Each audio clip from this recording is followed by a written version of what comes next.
News line आपण माने देखुछंती आजिरो news चलंतु आरंभ करबा आजि संध्यार मुख्य खबर। राज्य रे तीव्र शीतलहरी जारी रहिछि। कंधमाल जिल्लार जीयू उदयगिरी रे सबुठु कम 5.2 डिग्री सेल्सियस तापमात्रा रेकर्ड होइछि। राज्यर 11टी स्थान रे तापमात्रा 10 डिग्री तळे रहिथिबारु जनजीवन प्रभावित होइछि। मकर संक्रांति उत्सव समय रे अघटन। बालेश्वर और ढेंकानाल रे घुड़ी उड़ाइबा बेले मंजा आक्रमण रे 12 जन आहत होइछन्ति।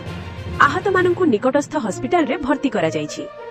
ओडिशा सरकार पीवा जल जोगाण एवं मेगा प्रोजेक्ट गुड़िकु द्रुत गति रे आगकु नेबाकु निश्चय नेइछन्ति।